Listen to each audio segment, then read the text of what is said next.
Welcome everyone. My name is Ullrich Loeffler. I'm the Chief Executive of digital research firm Ecosystm, and it's my pleasure to welcome you to this episode of EcosystmTV. I'm joined today by Aman Tej Singh, the Head of Advisory and Implementation Services at Kyndryl ASEAN. Welcome, Aman. Thank you. Thanks, Ulli. Very glad to be here and speaking with you today. Look, Aman, you've been in the industry obviously for many, many years, but you've just taken on this exciting new role at Kyndryl in ASEAN. And we talk about this in a minute. But for people who are listening in who don't know you, can you just give them a quick elevator pitch on yourself and give a little bit of background, who you are? Yeah, absolutely. So a quick background about myself. So I actually grew up in this region, mainly Malaysia and Singapore. Finished my schooling in Singapore and headed to Melbourne, Australia, where I did my software engineering. And post that, spent majority of my career within the technology consulting space. It's been a very interesting journey so far, and I'm very excited on my appointment to this new role here at Kyndryl as the Head of Advisory and Implementation Services. Thank you, Aman. Look, Ecosystm and Kyndryl jointly embarked on a research project, and it was actually just completed earlier this year, just recently. And we will be releasing some of the findings over the next few weeks. But one very interesting finding that we discovered was when we asked business and technology executives across the ASEAN region on what are their top business priorities for the next 12 months ahead. The top factors are innovation and implementation of their quality for products and services.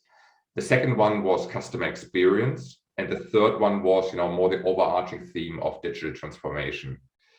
From your discussions, which are also quite intimate with clients in the region, how is this reflecting in your discussions, or how do you see this playing out across the different countries?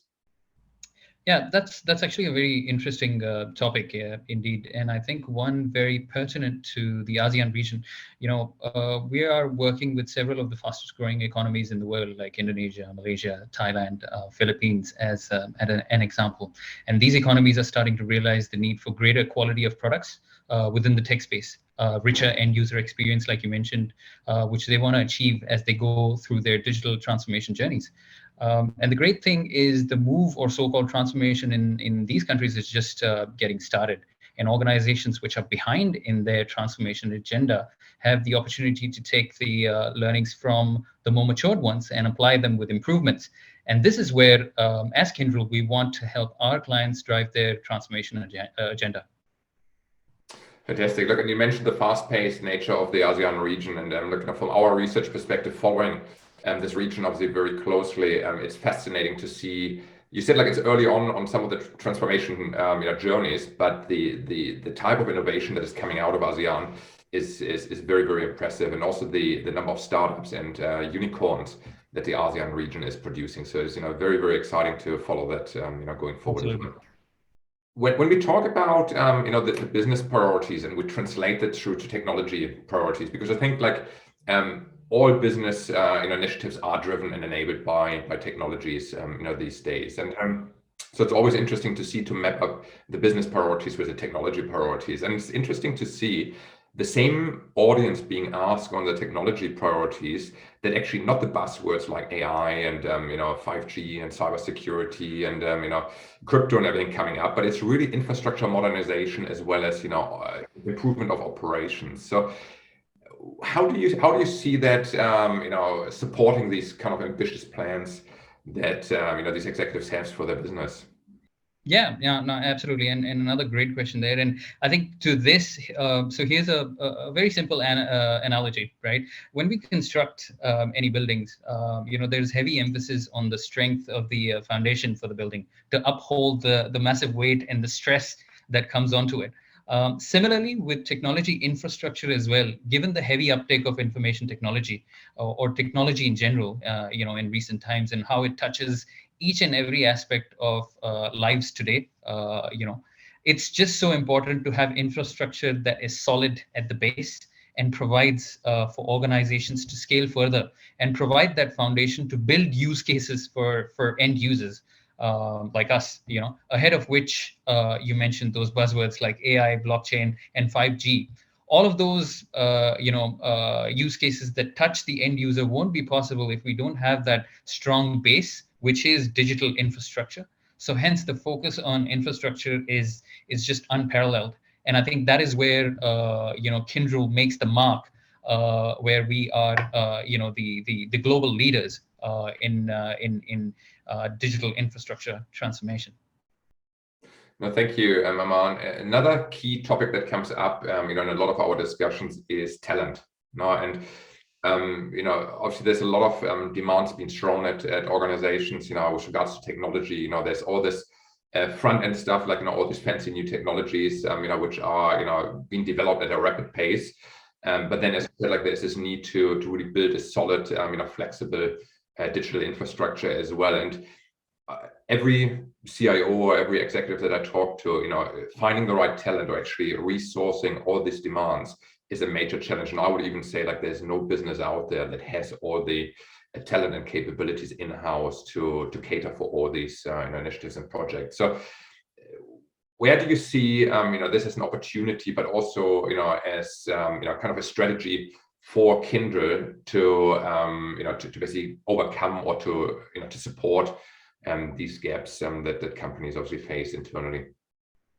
Yeah, so I think for sure, like you mentioned, talent is actually at the helm of all that we're actually doing. People are obviously the most important asset that we actually have in our business, and there is heavy emphasis on developing our people while we pivot to the new. So, for example, right now we are leaders in the infrastructure space, for example. However, we also want to venture into the application space, where there's heavy emphasis into security and resiliency, application data and AI, for example. And that is where there's heavy emphasis put on developing our people in new areas. And so that's obviously within the organization, but also partnering with our clients. I think that's one of the key areas where we want to augment and be providing those services and kind of walk hand in hand with our clients in that journey, and providing those capabilities that we actually build to them as well. Look, and you mentioned also the partnering with clients. We also seen a lot of partnership being announced for Kyndryl, building the holistic ecosystem. I think Microsoft was a very prominent one, AWS, Veeam, Pure Storage, just to name a few. I guess expanding this partner ecosystem would be a key focus area going forward as well for your approach to the ASEAN market. Absolutely, and I think it's very clear that if we want to scale to greater heights, I think one of the key leverages is basically partnering with our ecosystem partners, basically making sure that we leverage each other's strengths in completely delivering to our clients' needs. Perfect. Look, thank you very much, Aman. I really thank you for your time. There's a couple of small questions that I want to ask you just to finish off this discussion. So the first one is obviously starting this new job.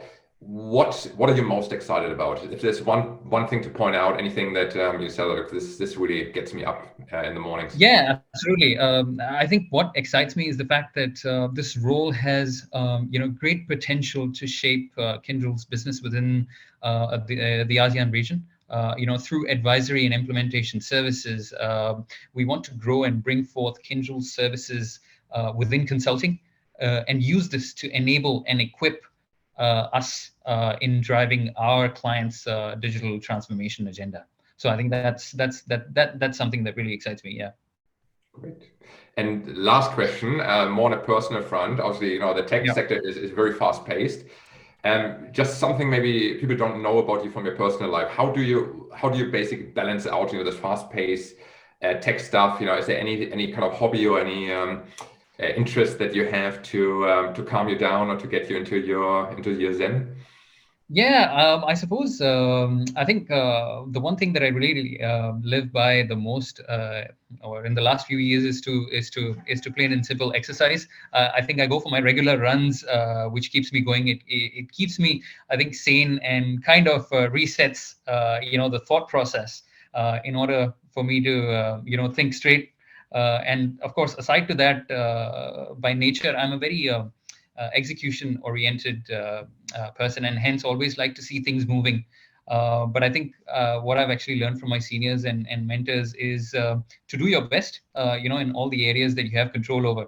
And that's basically the best you can do. So, yeah. Great. Look, I really appreciate the time you spend, and look, congratulations again to this, role. Really excited to, see you, see how it's playing out and following the Kyndryl story, across the region, specifically in ASEAN. And to all our listeners, thanks for listening in, and hopefully, see you again at one of the next episodes of Ecosystem TV. Thank you.